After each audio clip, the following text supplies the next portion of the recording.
Hello and welcome back to the A&R Podcast. I'm your co-host Ryan. And I'm your other co-host, Addison. And here this week today we have our featured guest, Madeline. Hello.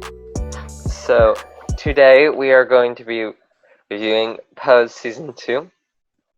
Just like in Pose Season 1, it's a dance musical that explores the juxtaposition of several segments of life and society in New York, the ball culture world, the rise of the luxury Trump-era universe, and the downtown social and literary scene. Just like last time, we followed Blanca, but in Season 2, we dive into other characters such as Angel, Lil Papi, and Damon. So let's get right into the show. So, okay, from my memory, wasn't there like a really interesting opening scene to the first episode? Yeah, like that. It starts off and they're at the island where they give mass burials for the AIDS patients who don't have enough money to pay for Thank you. burials. That was a very interesting opening. Yeah. It was. To say It's like the the least. last season ends off with Pray Tell dating that guy, and then the next season, the beginning episode, he's like dead. And they had broken up before he died. Okay. No, wait, no. That's who it was? No, he died in the other episode because there's the part where he gets a call from Judy. No, that's Costas. Yeah. Wait, isn't that who you're talking about? No, it's Keenan they go see. The guy he The goes new on a boyfriend. date with to Indochine where Electra works. It's so sad. Wait. Yeah. I didn't realize that was who he was. Oh my god. Apparently they broke up and then Keenan called Prey and said that he had the virus and then he died a couple months later. Like, okay, that was such a shocker opening scene because, That was like, sad, yeah. like, they literally from what it seemed, like, because there was numbers and I was trying to, like, see if there was, like, a reason why there were all those numbers. Obviously, it's probably the people. But Yeah. I think the highest number that I saw, just from the scene that we saw, was 735. Yeah. Obviously, I don't know. Like, 700. I don't know what it's, like, referencing to, like, in a day, in a month, overall. I think it's just referencing what body number they are. So, like, overall, yeah. Yeah. That was, like, really freaky. That sounds like I want to say a scary way to be buried. Obviously, you're dead, but it's just, like, you're forgotten because it's, like, America did something like this as well. Like, some mass genocide happened. They just took all the corpses and just threw them. Wait, literally right now. That's what I was thinking. That's what happened in New York like a few months ago. People just kept dying from the coronavirus, I think. Oh yeah. And people just they just threw them like in like a crater or something. Like, oh my god. New Yorkers, no. No. On a lighter topic though, the fashion of the show. Did you guys like the fashion in Season 2 more than Season 1? I loved it. I really Loved it. I noticed it more, I think. Mm-hmm. I really liked it. What? Especially all of like Angel's modeling looks. I thought those were really cool. Oh yeah.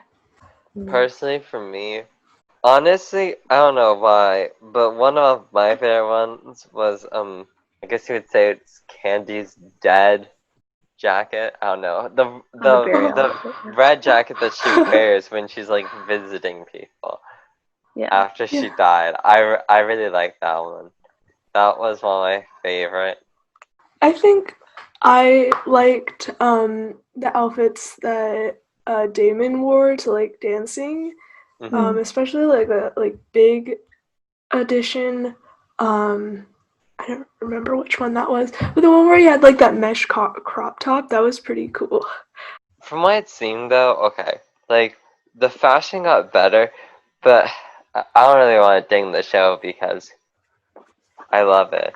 But personally for me, I feel like I shouldn't say the camera work took a backseat, but it wasn't like I shouldn't say it wasn't something that like I kind of realized while watching the show. You know what I mean?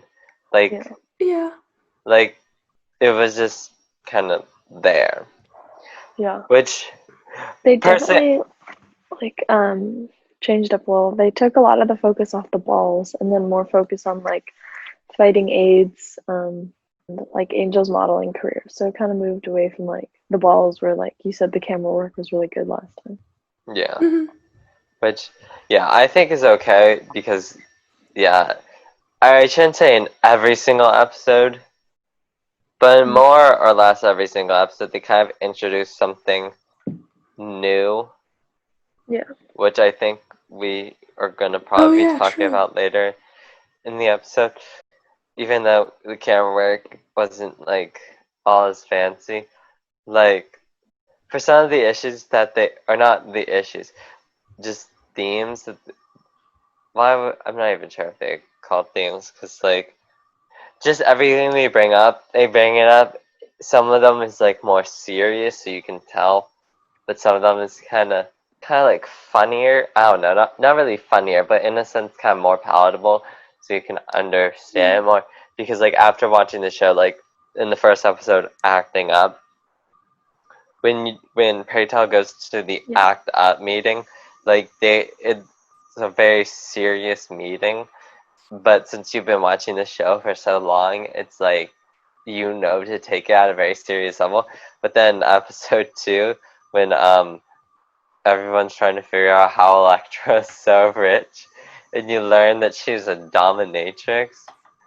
Yeah. I don't know. I just thought that was like a funny intro scene, because like I was not expecting. That was so fun. I love that Electra's a dominatrix. I feel like it fits her really well. That's what I was thinking. I'm like, this job is like her perfect job. Yeah, exactly. She has to like hurt people for money.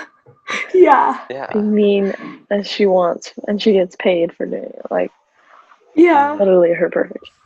That is the best job.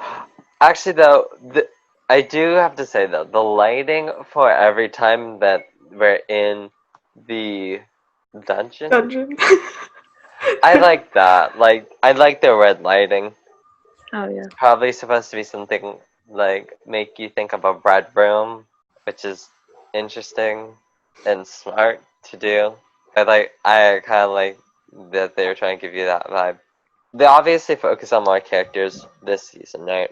Should we dive into each one of them and talk about each one of them? So, obviously, we should start with Blanca. What were your thoughts on her throughout the season? Good, bad? I really liked her. Yeah, same. Okay, besides liking her, like... She's like... I don't know, I feel like she went through more of a battle with HIV and then AIDS this time, and she had to like fight herself on taking the medication and then fight for Praytel to take the medication, and then it was really hard when it backfired and then he went through that whole low platelets thing. Yeah, she definitely seemed like more of a fighter this season, even also with the whole nail salon and her terrible landlord. Yeah, I kind of like though how the landlord at the end was saying the only thing she regretted was taking away another girl's dream, not that she was trying to get ahead in a man's world. So, she was really kind of mean and homophobic though. So I guess. Personally, for me though, I kind of felt for the first few episodes, Blanca was a little or I shouldn't say stagnant, but nothing was really like happening to her. Yeah. You know? Because I feel whenever she started to take the ATZ, I think that's when like really you start to see like an arc for her. Because obviously she's doing stuff in the first few episodes.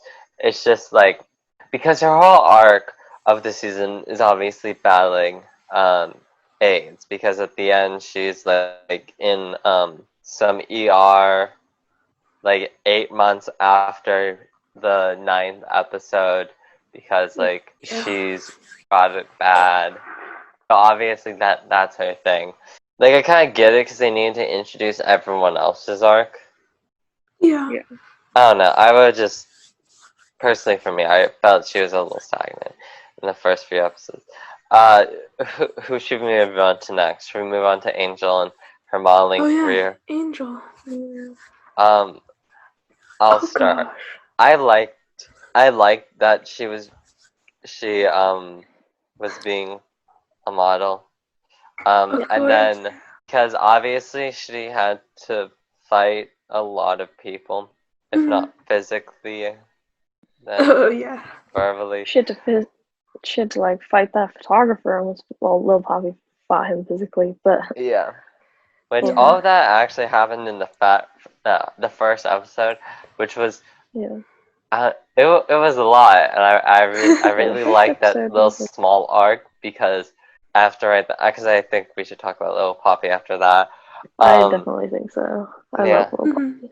And I started to like him as well. I got some opinions on him, but anyways, yeah, like I really liked like how right off the bat they showed how cruel the modeling world can be because it's obvious. Yeah. I shouldn't say it's obviously imbalance of power. So I'm not exactly sure how like the balance of power is there, but they do show that when there's an imbalance of power, people will take advantage of that, which is disgusting and gross. Especially because when the guy was like, "Oh yeah, take off your underwear," and then she's like, "No, I don't want to," and he's like, "Do it or else," and then she does, and then he's like, "Touch it." I'm like, "Sir." What a weirdo. No. That is really weird. Stop fetishizing trans women. Thank you. Have a good day. So yeah, I like that. And then push back. I forget which episode. I think episode 8. When again, I think we talked about this in our last podcast or last episode. Yeah, last podcast episode.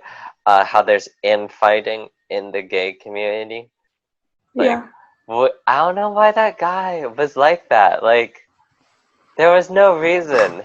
Like, why would he do that? Like, bruh, sister in arms, you gotta stick together. The one who ratted her out to her agency? Oh, yeah, exactly. That kind of sucked. Yeah. And he, like, looked all malicious while doing it. I'm like, do you like Lil Papi and you're mad that she's dating him? I know, right? Because, like, stop it. I think we should be talking about Lil Papi when we do this. What about the drugs? The drugs. Okay, yeah. I don't see why they did the drugs. Like, honestly. They're like, oh, it's a prescription. Like, yeah. And then he's like, compared them to vitamins. Like, no, they're not vitamins. They're literally. Oh my god.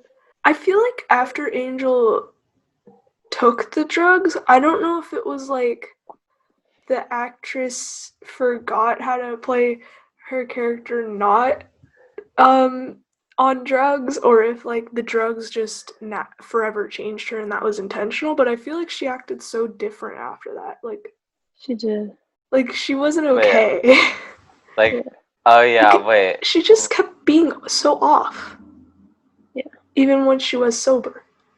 Personally for me, I think it kind of seemed like she was going through like withdrawals or something. Like well, would you really go through withdrawals though, like after only one time? Yeah, I don't know. She did it a couple of times.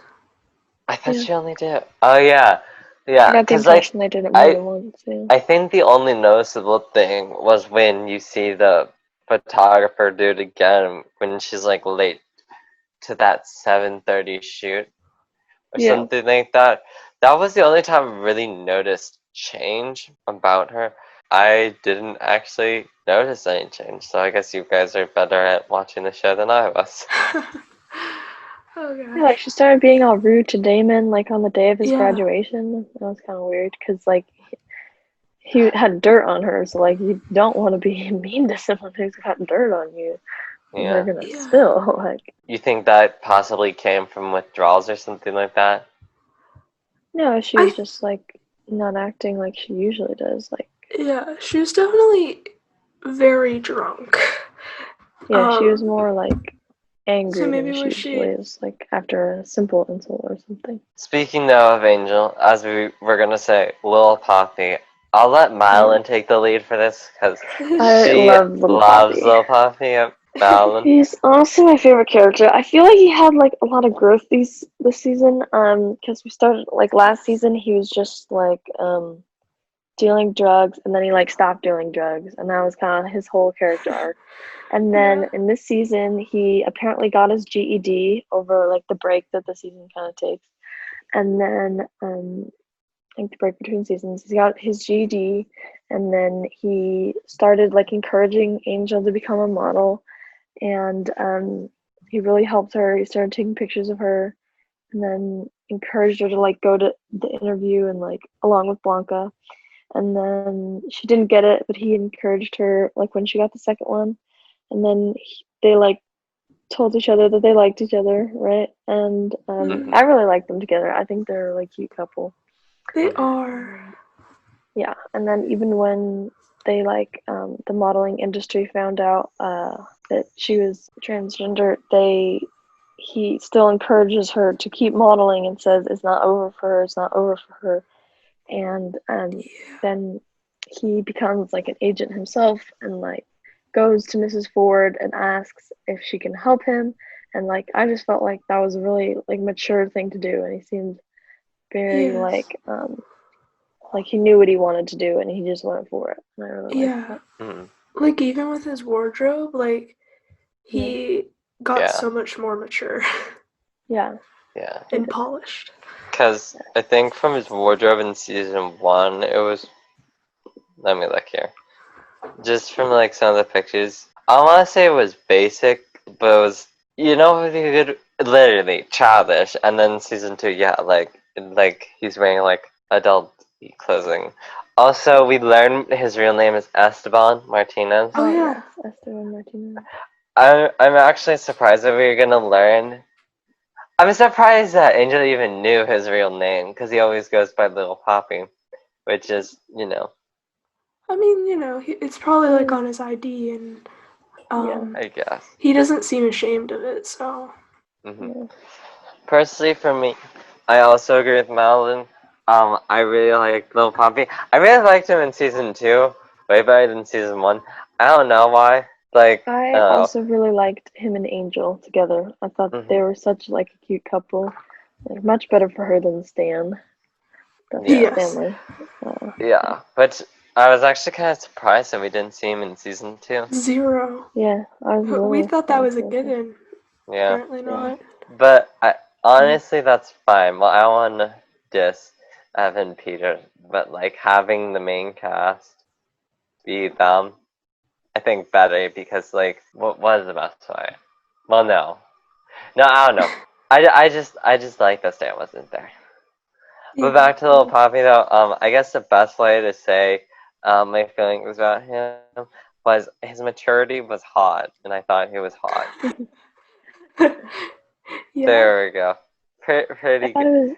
He was like so sweet when he was talking to Blanca. Like she was like had to ditch him for her like modeling photo shoot, and I thought it was kind of over because he was like, "But you fucked me over," and then he's like, "You're gonna realize one day that I'm a prize too, and or you're my prize or something like that, and you're the only thing I've ever wanted," and that was so sweet. And then their proposal, that was so cute. When she proposed and she was like, "Will you?" and he was like, "Fuck yeah," and then she's like, "Let me finish," and then he's like, "No, I want to do it too," and then they both did it at the same time. That was like so cute. Okay.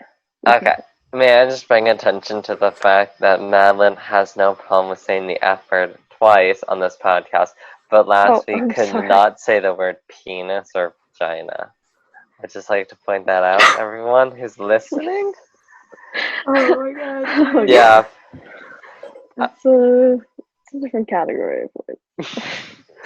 Okay. It's a different category, okay? Speaking of swear words, let's talk about Candy. I was right, That's what I was you were thinking. right. kinda, cause okay, a few She's things a about girl. Candy. Number one, I think the way that she died was amazing, in the sense Oh. that her arc was never completed, because it's like showing you that, because in a sense we all have life arcs or whatever, and the fact that Candy's is cut short by her getting killed Yeah. shows that Yeah. like, you know, like it's like your life isn't gonna wrap up neatly in a bow before you get like stabbed in some motel, which Yeah. sucked. It was kind of weird that they said only after Candy's death, but I think it was Angel who said that there were 121 other people who were killed, just like Oh, Angel, yes. which, like, obviously, yeah, you would bring it up then because Candy's being added to the mix, but it's just like, as I said in the last podcast, I just felt it weird that that they didn't reference anything in season 1, because I feel like that could have, because then that Candy was doing, I don't even know what she was doing that got her killed. She was turning tricks, which is like prostitution, basically. Yeah. Okay. I feel like that should have been something in season 1 where or not season 1, episode 1 of this season. Like, they just learn that she's doing it, so then maybe someone can say, "Oh, you might get killed," and she's like, "Nah, bitch." He was some Something like that. foreshadowing. Something like that. Like, obviously, it makes it more realistic that there's no foreshadowing, no complete arc, no whatever to her death. But yeah. It's alluded, I guess, that Lulu knew it was really dangerous and may have said something like that to her, but they didn't actually say that to her. Also, I don't know why, but having Andy visit all these people after she died was a little disjointed in a sense, because when I think the first person she visits is Prey Tal. Yeah. I thought that was okay. So obviously she's a figment of Prey Tal's imagination, right? Yeah. I mean, who knows, but yeah. Well, I'm gonna get into that. And then she visits the mom and the dad, and the more you kind of just see her interactions with people, it's like they're not talking with themselves, but they're actually talking to Candy. Like, Candy is literally talking to them beyond the grave, which was a little weird. Also, what was a little weird was when they're like, okay, we're gonna add in the Miss Candy lip sync something category, and then her casket somehow gets turned, and then there's doors that open and it leads into a ballroom, and then she starts doing her category. yeah. I was like, what? I get come that on. was it was all symbolic, but I don't know. I just felt like the kind of the whole thing was a little disjointed. I think it was just that small piece though, because when she starts following Prey Tal and telling him that he should kill himself. Oh yeah. Yeah, that was weird. I think that was. Oh wait, you know what really made me realize? Hey, what? They're actually talking Candy, not their figment of imagination. So Candy says that she got HIV, but no one ever knew. Yeah. How does Prey Tal know? Yeah, exactly. I don't know. I just he's it's a figment weird. of her imagination. Yeah. It's a little Maybe too, she didn't actually have HIV. But why would he say that? It just felt really experimental. Yeah. In a bubble, I think it was really neat to see each scene how she interacts with them. But as the show as a whole, it just didn't make any sense because the whole show is grounded in reality. So why would there be a ghost or a spirit or whatever following some of these characters? It was like there was a ghost and a spirit and And why does Candy choose of like Pray Tell. I feel like I Honestly, don't know. I feel like it might have not been so weird if it was just Pray Tell. Mhm. I think having her come back and back, was she in the last episode? At least until the second to last episode. Yeah. She just keeps coming back, and it's like, guys, this is reality. Stop it. Speaking of the second to last episode with her, I thought it was like showing the rear view mirror, right? And you could see the cars in front of it, and they showed like the brakes, and you see how everything's nice and everything. And so I'm thinking like, oh my gosh, they're about to crash. Oh I my thought god. that as well for a second. I was scared out of my mind. I was like, come on, Candy, don't kill your friends. Yeah. Speaking of that, though, so Electra saw her, which was a little weird. But should we talk about Electra more in her BDSM thing? Sure. I liked it. Like, personally for me, so I like the show Bonding, which is all about this girl Tiff, who is this dominatrix Mistress May. So seeing more dom culture in season 2 of the show, I thought was great because I don't know, it's weird because like obviously all the people who are coming in are like all these like super rich CEO dudes who pay $300 by the hour. Yeah. Which is a lot. Question for both of you guys though. Why do you think they add that little like small like 2-episode plot line where Electra kills one of her people by accident and then they have to like do something about it? Like, I think the purpose was to show how they want to do the right thing, but they know that there's no way that people will believe them because of the positions that they're in. Yeah. And then I thought that like in the episode Life is a Beach or Life's a Beach. Life is a beach. Life is a beach. It kind of is. Like I thought that she was going to take the suitcase down to Oh, she should have. Oh wait, no, that might have been weird.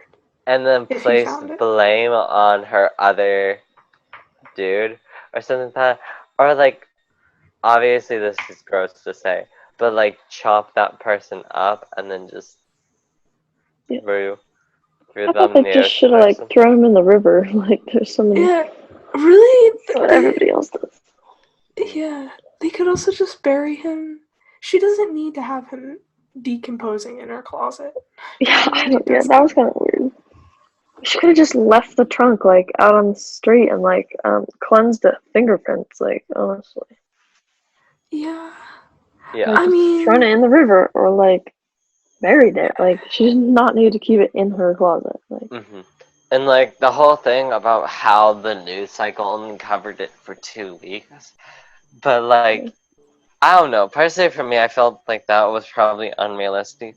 So as she says, he's a oh my god, what did she say? She said something about being a Wall Street bigwig or something like that.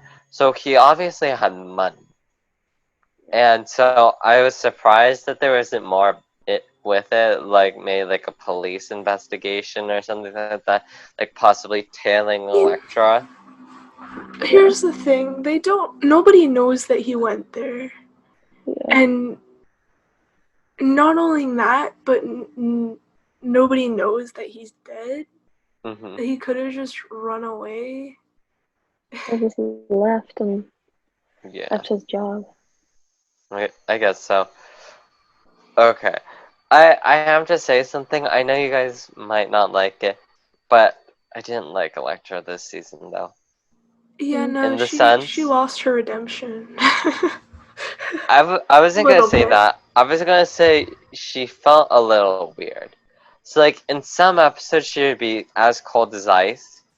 And she's like, yeah go die, losers. And then other episodes, she's like, yeah, family. And I'm just like, excuse me, what? Like, where she was like really cruel in, which is, which was the episode that, yes. In episode 7, Blow, that's a good example. This is a good example, possibly compared to. So in that one, Electra's like, yeah, family, we're all gonna protest and help Blanca. Woo, Yeah. teamwork, family. And then Life's a Beach. It shows how she's so nice. But then, like, there's other times where she's just like a complete butthead. And like, yeah, maybe she's just I don't know. controlling. Like, I don't get how these characters put up with her. Because personally, for me, I shouldn't say her reading became a little dry, because I was so happy in episode 9. I had seen it all over Instagram where, not Blanca, Electra reads that woman. And I thought that I've seen that all over Instagram so funny. So nice. And I was just, where is that scene? I'm so excited for it. And I saw it, I was like, yes, read this woman. But like, sometimes her reading of other characters it wasn't really reading, it was just like being rude. And I'm like, Electra, stop it, please. Like, like that whole part where she didn't go to the protest, like, and then she showed up at the ball and Pray Tell was like really mad at her. Yeah, like, I was on Pray Tell's side, because like, as Pray Tell kept saying, like, yes, the balls can be important, but like, the movement is more important. Yeah. Speaking of that, though, like the movement and stuff, so how they had Madonna's Vogue. Oh yeah. So I actually listened to the song just to be like, I know what you're talking about. Yeah. So I listened to it and I was like, wait, what? Wait, this is about ballroom? When I was a child, I didn't know that. Me too. I was like, oh, surprise. Yeah. So like, it was really interesting. But what really stuck to me is something big that's even happening right now. They said something about how, like, white people are just tourists or something like that. Like, for like kind of like the movement, and that's right now, because but I shouldn't say everyone, because Madeline is a great person dropping all the information that I need. I just read Madeline's and the stories to kind of learn everything that I need to learn that day. But like, the point is, like, no one really, like, which like is really paralleling right now, because like protests for the Black Lives Matter movement have not like stopped. It's just they don't get news coverage, and no one's posting like, look at me, I'm a black ally, I'm amazing, love me, think that I'm woke, please, stuff like that, which I think is really good, because like, yeah, these white people are tourists, because so Vogue is obviously trying to bring ballroom culture, and that's mostly, just from watching the show, that's mostly people of color, and obviously queer people. And these white people, like these straight white people, don't care. I shouldn't say they don't care, but it's just like they'll dabble in something for a little while, and then they'll just be like, peace out, fools. Yeah. And kind of leave.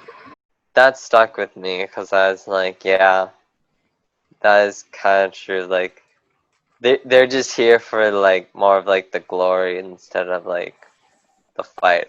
Because I do want to talk about this before we like probably talk about Pray Tell.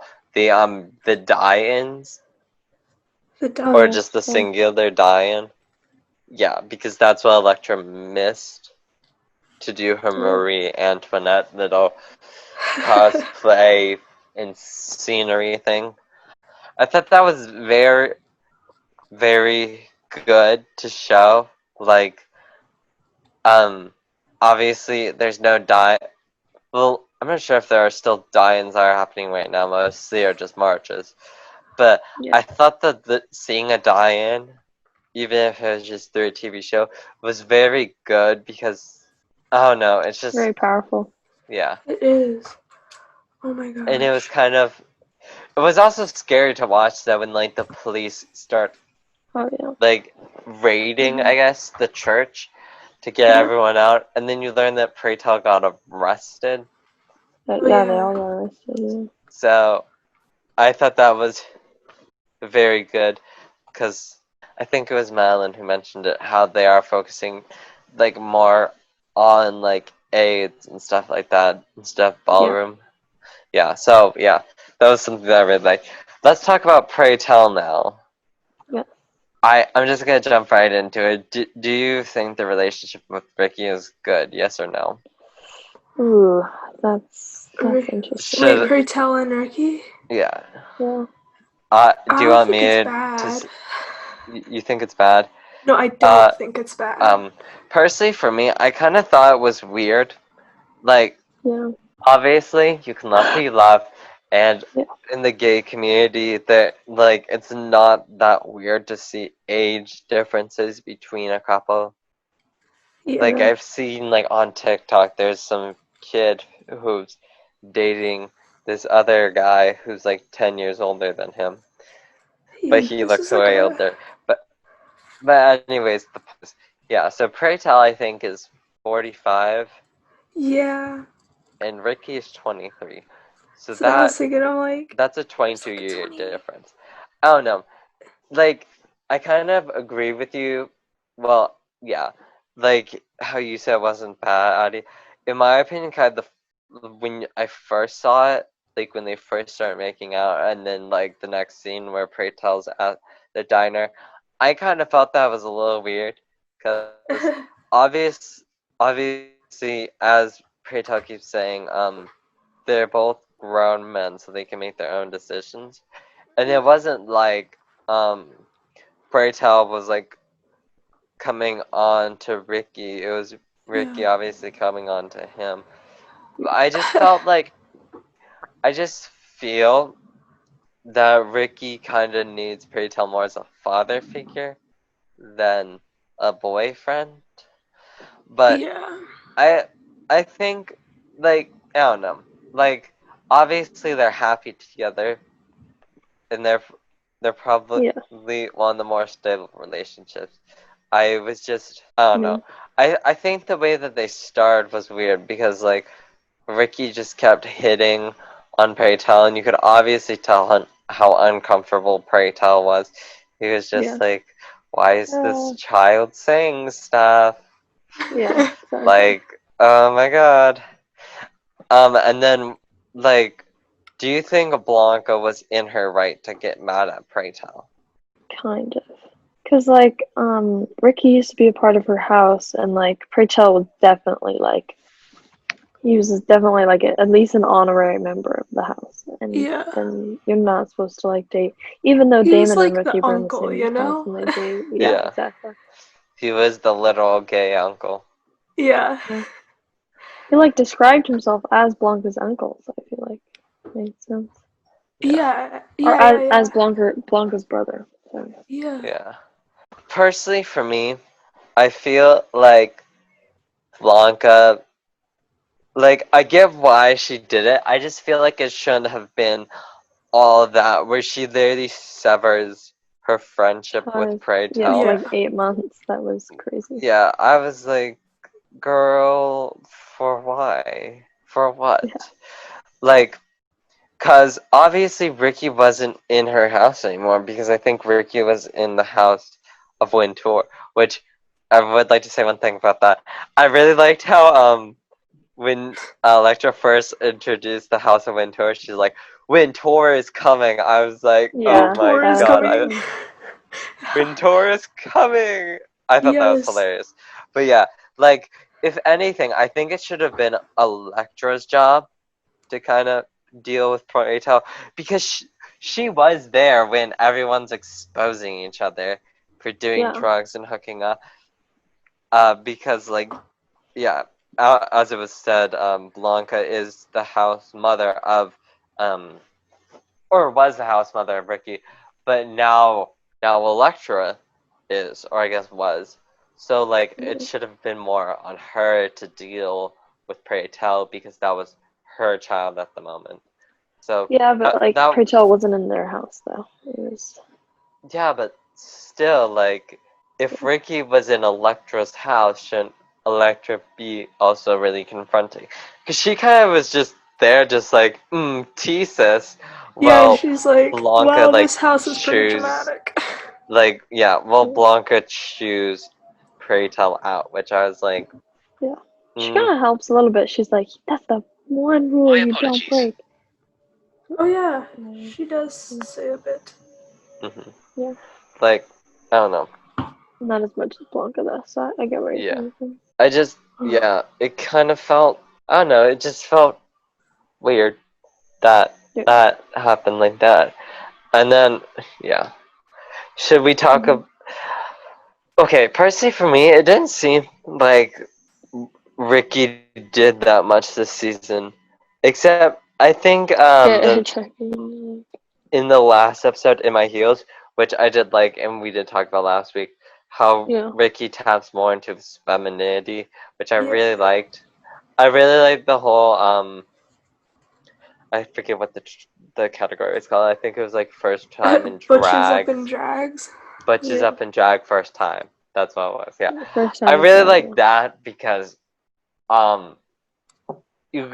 because as I was talking about last season, I was like, or not last season, last episode for the last season, I was like, I really hope Ricky like dives more into his femininity, and then you do it with like the whole thing where they're doing from what it seemed more of like a runway walk with their heels. I thought it was amazing to see Ricky just like give absolutely no F's and then just walk in like bright pink heels. Yeah, that was so cool. And like that whole thing where he like talked to Pray Tell because Pray Tell was not as open with expressing his femininity because of like what his dad did to him.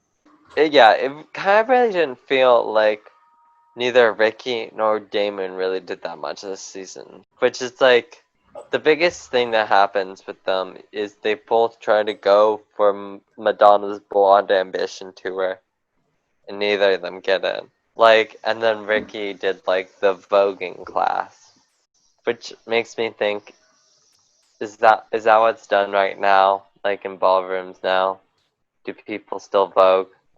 Oh yeah. I don't know. What happened? Personally, in my opinion, I thought voguing was pretty cool to see. It was.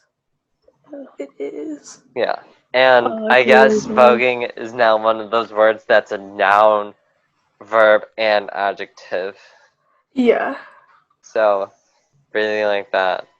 I was just gonna say that last time you said that you thought that after Candy died, Lulu would commit suicide, which she was technically on the track to. Yeah. But then she was saved. Yeah. Which I like that. I like Lulu. Yeah. What I found really interesting about it was Lulu got bumped up to more of an important character after Candy died, which is a little interesting. I mean, I guess because she became her own entity instead of part of a duo, right?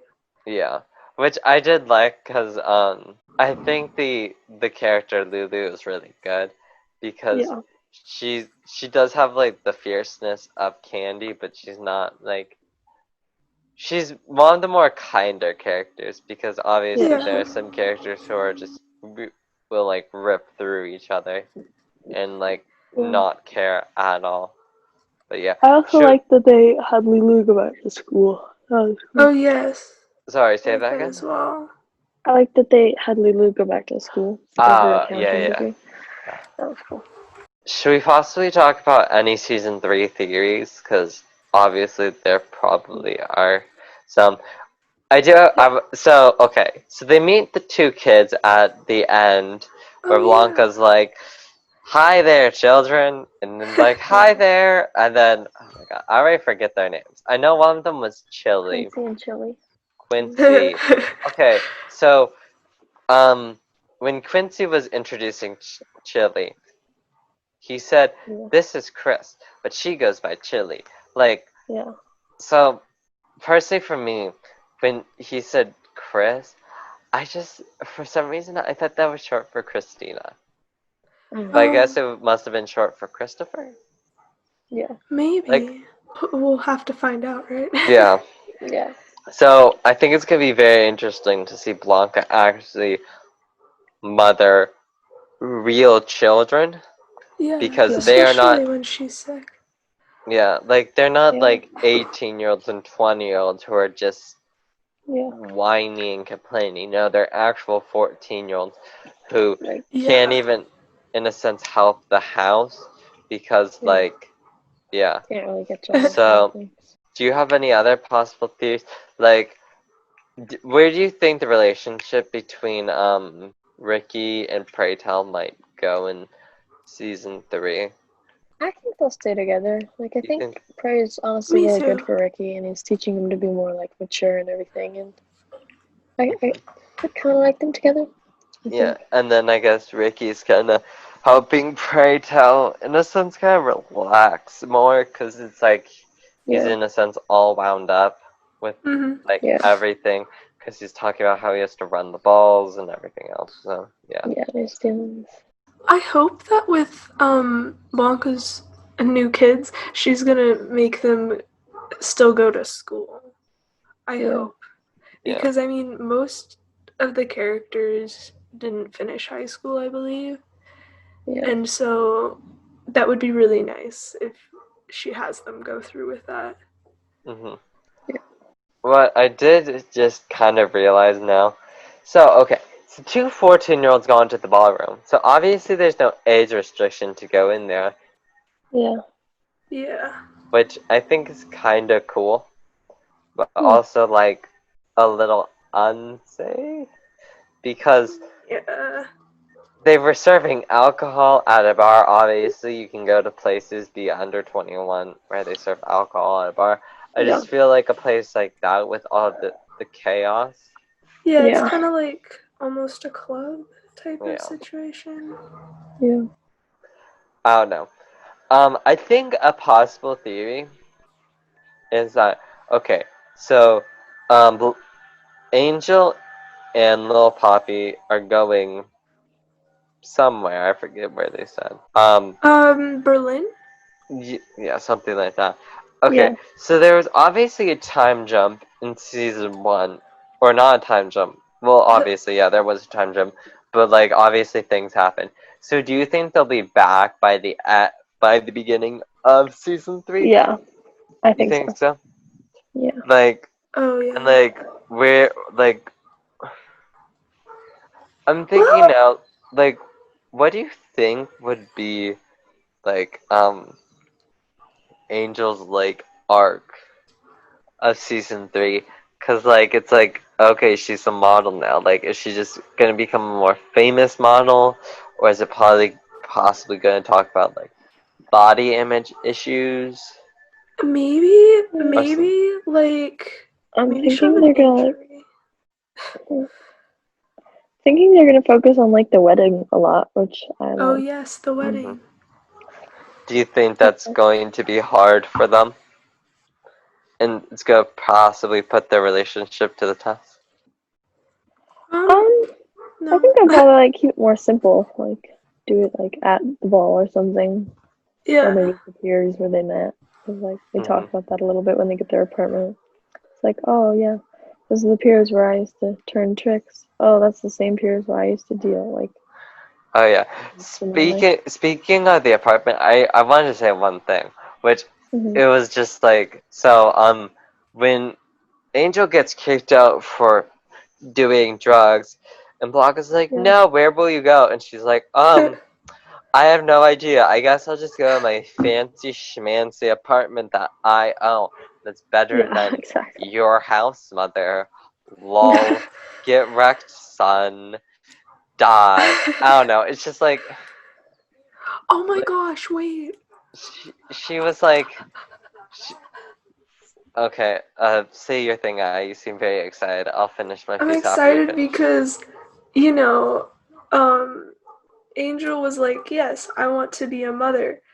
What if the two of them, Angel and Poppy, have a house together? Yeah. That would be great. What would they be called? The House of Angel and Poppy. I feel like Great they'd probably name. name it after like a model or something like that. Oh yeah. Okay, so I'll say my last piece. I want to move into something else after that. Yeah, so it just seemed like it was weird that Angel was like, "Oh, I have no place to go except my extremely nice apartment," and it's like, Yeah. I don't know, like It was interesting. I personally didn't get why, Blanca hasn't gotten like a better apartment for herself. Yeah. Like She did lose her nail salon, so she kind of like lost. Yeah, she doesn't really have the money. And I mean, Mm. I guess maybe it's comfortable. It doesn't seem that bad. Like, I don't know. Yeah. Also, great, but that's okay. speaking of the nail salon, when they finally catch that woman, Wilhelmina, or I forget what her name. I want to call her Wilhelmina, but I know that's not right. Wilhelmina. Frederica, yeah. Frederica, thank you, yeah.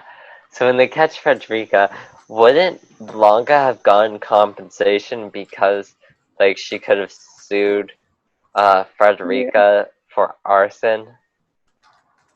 Yeah. Like, why didn't she do that? Like, I would have done that. Because, yeah, like, Frederica was horrible. She kicked Blanca out because she was transgender. It's like, this... Pretended to accept her to get her away. Yeah, that was a little gross as well. One thing that I did want to talk about, though, was, so, I noticed at the end of each episode there was, like, quotes. A, like, little thing said by someone. Like a little quote. That was Yeah. like that. My favorite was the one by Hector Extravaganza. I want to say it. Pose quote. Here we go. Okay. Blood does not family make. That does not make sense as a sentence, but sure. It's Shakespearean language. Oh, okay. That makes more sense. Those are relative. Family are those whom you share your good, bad, and ugly, and still love one another in the end. Those are the ones you select. I think that's kind of like the overall message of the show, because obviously none of these characters are blood related, but they're way stronger than any normal family, because they've been put through so much. So I really did like it, and when they put up the quotes, you can see how young some of these people died. Oh yeah. Which was really saddening. I think there was someone who died when they were 30. Probably because of AIDS. Yeah. But yeah. Was there anything in the show that we really didn't like, or really did like, and we haven't talked about yet? At the end, that last little woo at the balls, with the pride flag. That pride flag had the black and the brown stripes on it. That's the Philly pride flag, which was only created a few years ago. Are you trying to say that the showrunners just broke their own space-time continuum? Yeah. Are you exposing them? Wait. It was... Wait. So when did you see this? They were in the ball. Yeah, they had the two flags covering Blanca, and then they pulled them up. Oh, yeah. Wait, I thought that was a rainbow. Full rainbow. I'm gonna go into the episode right now, and I'm gonna look at it. Me too. Yeah, it says Philly Pride flag made a cameo on the season finale of FX Pose. Wait, did you find it? No, I found it. Wait, oh yeah, okay. So they have the black and the brown. They have an Evangelista flag? Stripes. Yeah, they did. Oh my god. That's so good.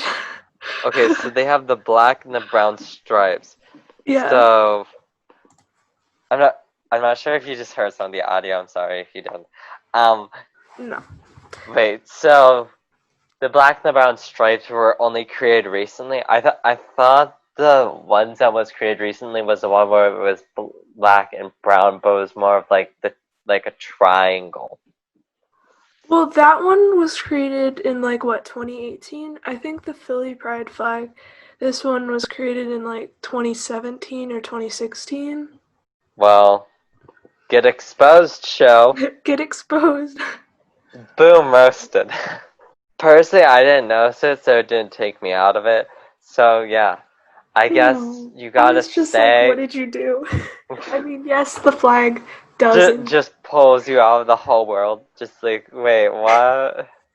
Yeah, because I think what the black and the brown stripes do is acknowledge how the people who are black and brown have contributed so much to the community and its history.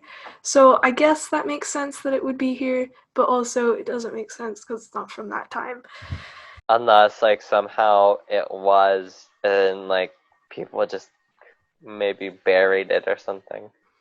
But, I doubt that, because that would be horrible. That would be interesting.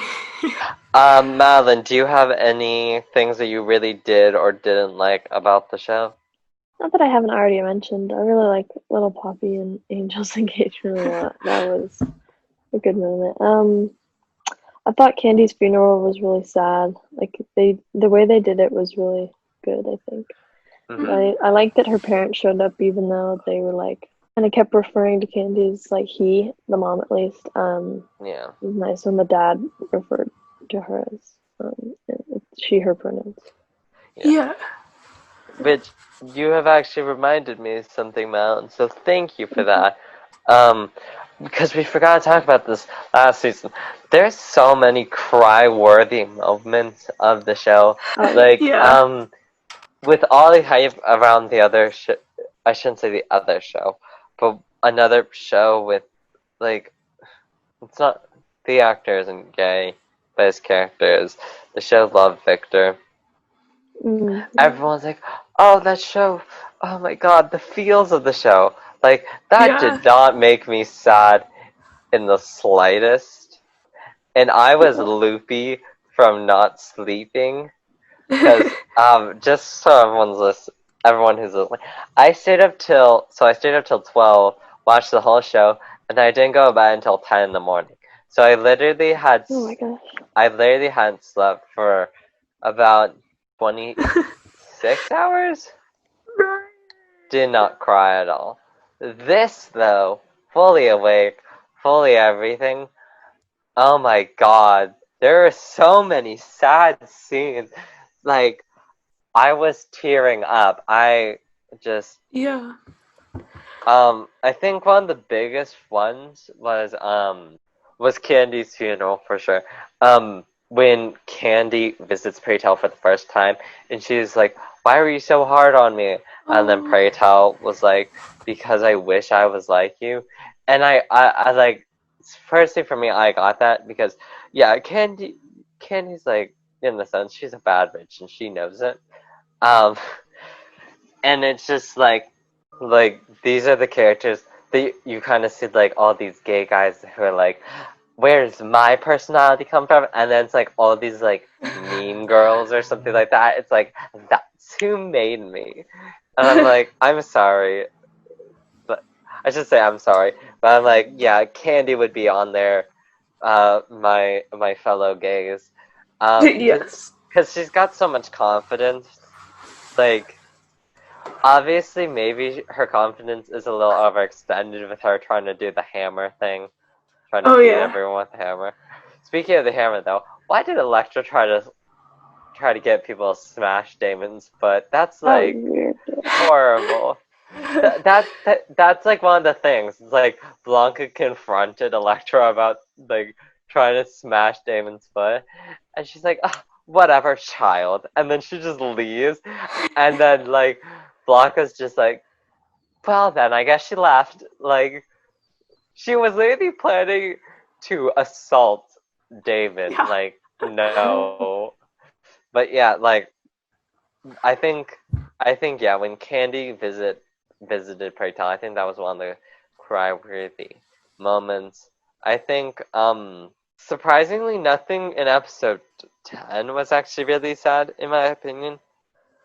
Episode 10, the last one. Yeah, like when Blanca's in the hospital, I would think that I would be crying, but like I wasn't really sad. I think it's because I knew that she wasn't gonna die. Yeah. So it's just like, Okay. But yeah. You'll get over it. Yeah. So that's one of like, I think that's what the show really does because, compared to the show that I was just talking about, Love Victor, it focuses way too much on external love, like love for someone else. Like that's like more or less the reason why Victor in the show comes out. Spoiler alert, but I don't really care. I don't really care. Yeah. The show has been out for almost a month, so spoiler alert. Victor comes out after he makes out with the hot 20-something looking year-old person, even though he makes out with him and he goes, "You know what? I'm gonna come out now."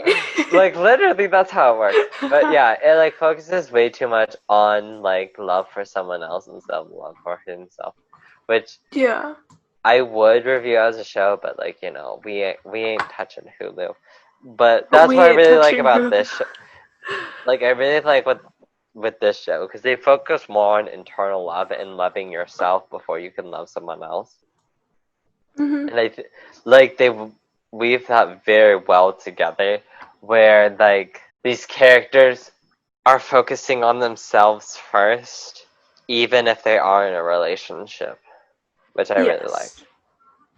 Yes, I guess except Lil Papi, but like in a sense, him focusing on himself is him focusing on Angel because that would be him focusing on his future, and his future is Angel because they're getting married. I don't know.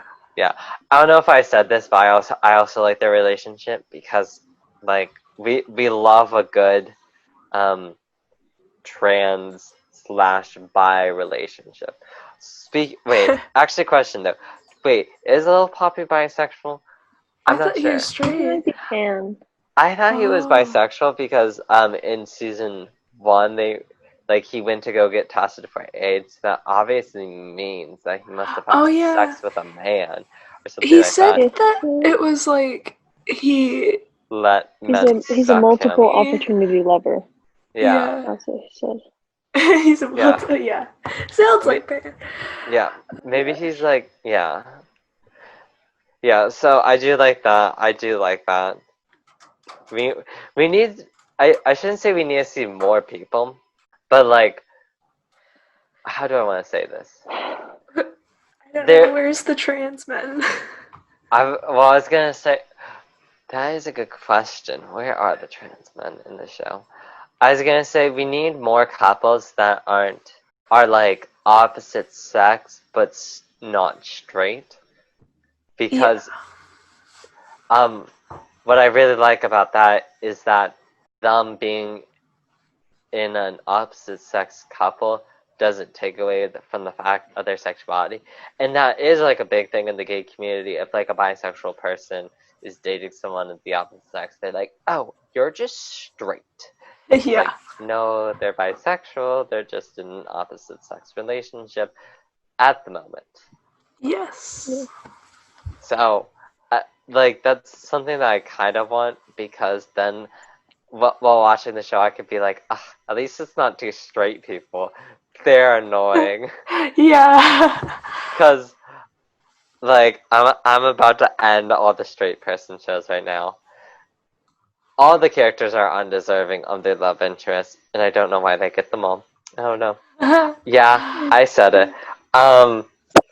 What shows? Okay, here's an example. This got season 2, so I can end it. The show Never Have I Ever, which maybe we could review, Addie. The main character is so mean, and she's undeserving of the men that follow her. And by follow her, I mean are sexually attracted to her. I'm like, no. No. She's got a rude tude. She's got a rude tude. Yeah. I'm gonna guess we recommend this show. Yeah.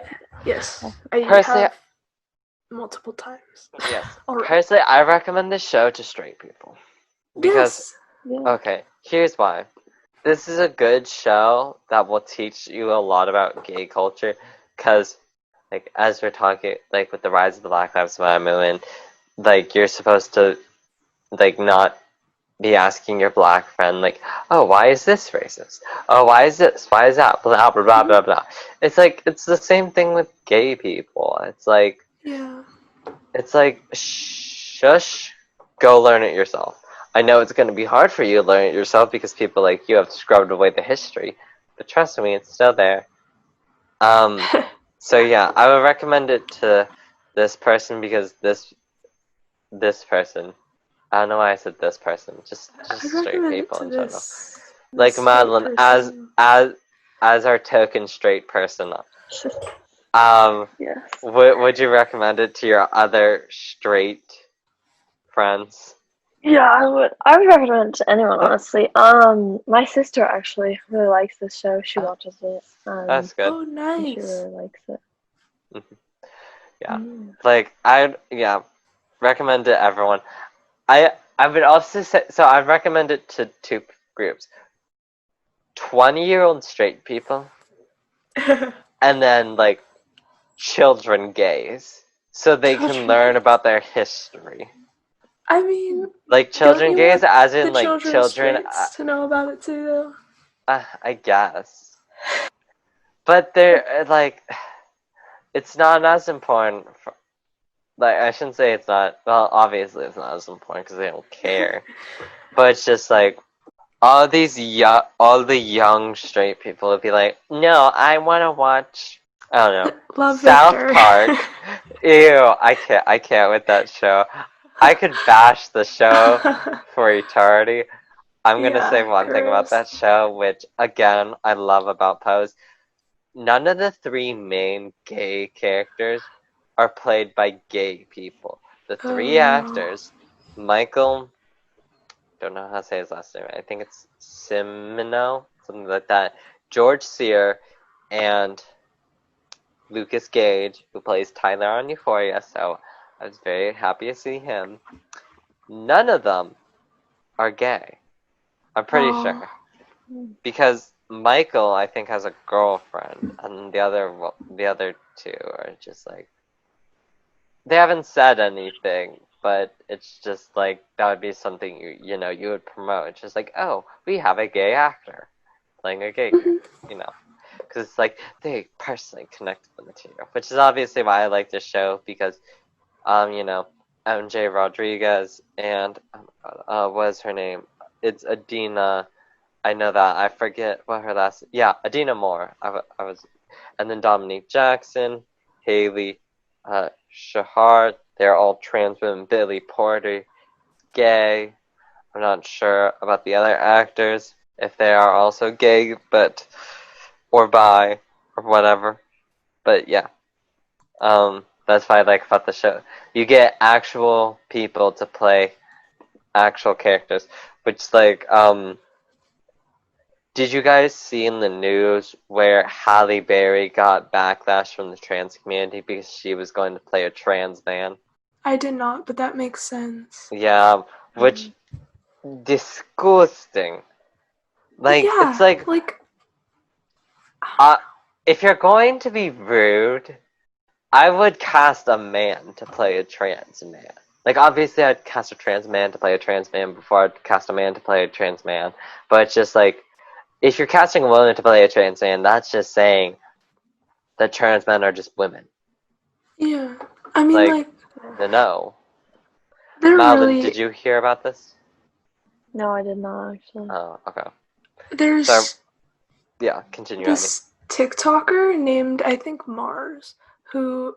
he's a trans man, and he just keeps talking about recently how there's, 0 movies or shows, I think, that are centered around a trans man. And there's so many good ones about, other people in the LGBT community, but why? And then, like, when there are trans men, like, they're usually played by a woman.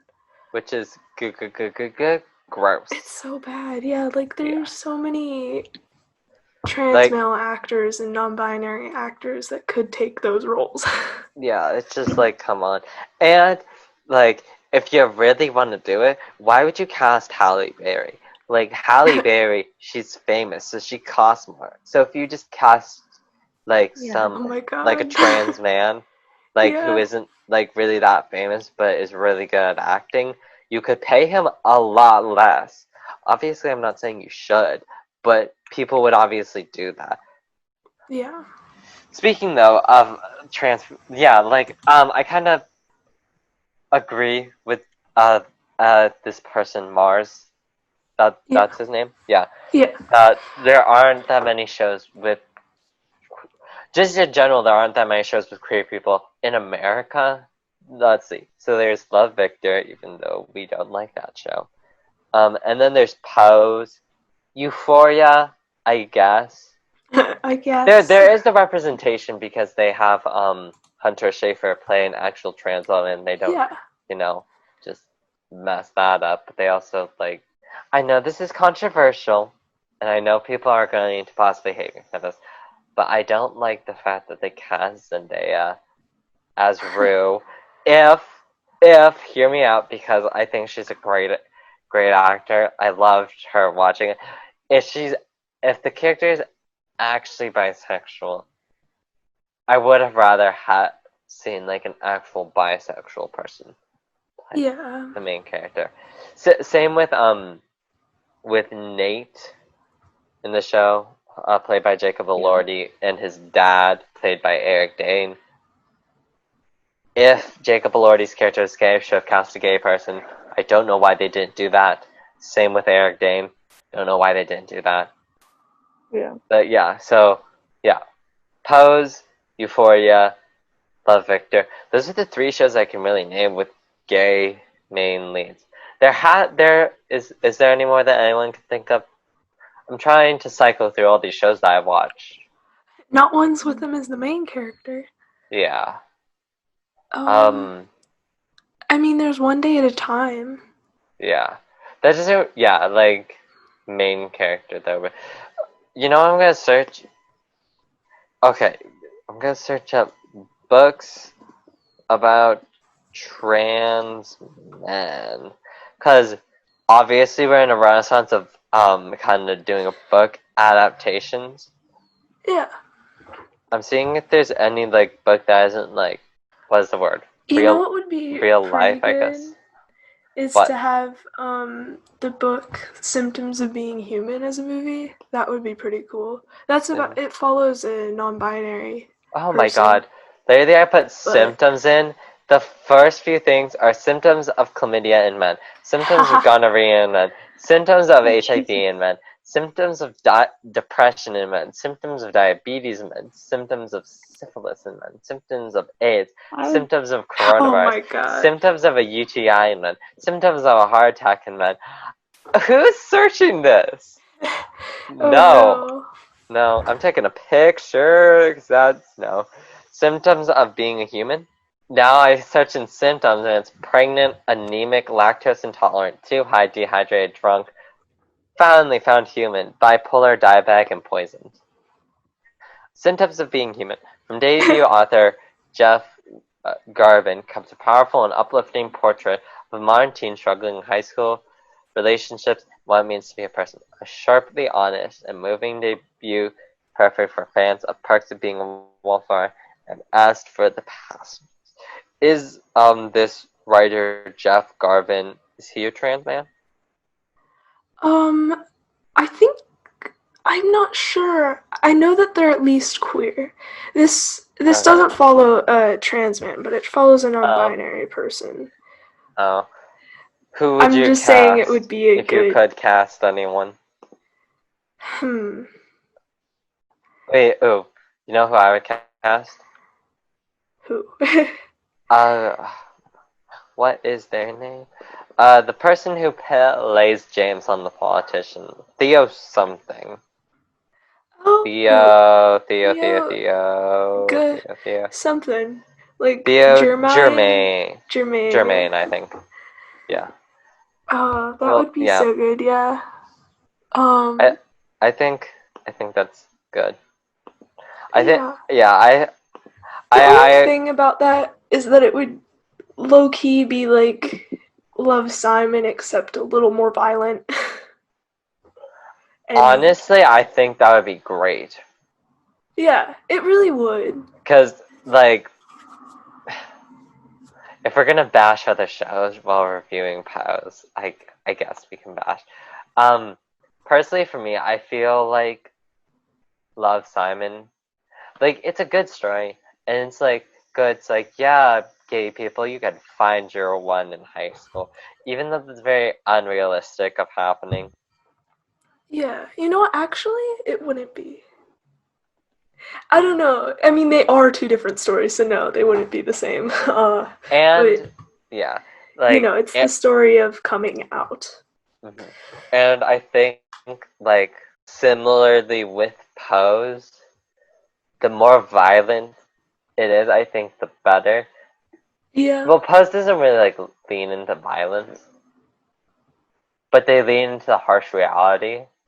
And I think this book, Symptoms of Being Human, just, like, by the way you're talking about, leans into the reality. Because Love, Simon is such, like, a peachy movie. I forget, I think it takes place in, like, Atlanta, Georgia, or something like that. Atlanta, Georgia, I'm pretty sure is conservative, right? There's literally a question, is Atlanta a red or blue state? Atlanta's not a state, honey. Atlanta, a red or blue state? The Atlanta metropolis, sure, yeah, okay, very democratic, yeah. Yeah. So, I think a show, because even in liberal places, it can get really violent. Yeah. Because, like, I saw someone in California. Those. I'm thinking it's those things. It's this person, so they have these things. They have, like, Donald Trump, abortion, guns, blah blah blah blah. And they're like, as a Californian, let me say these words: my president, murder. And then some person from Texas just pops up and is like, I'm a Texan, and I don't know what's wrong with you Californians. Like, yeah, so it's like, even in a very liberal place like California, like, it can be harsh. Yeah.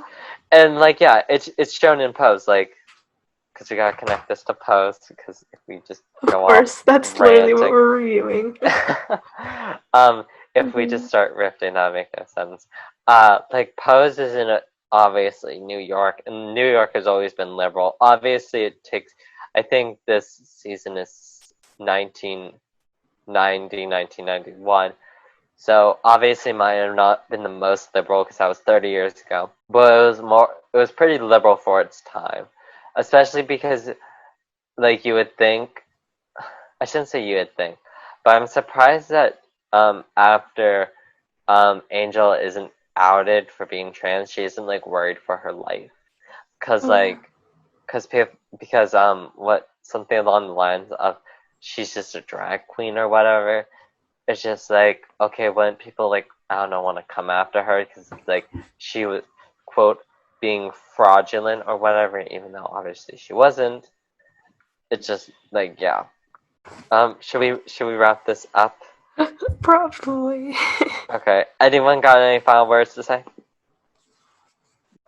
So that was our review for the show Pose. I am your host, or your co-host, Ryan. And I'm your other co-host, Addison. And we were featured today with Madeline. Madeline, are you going to say goodbye? Goodbye, everyone. Goodbye. Yeah, she won't be here next week. Yeah.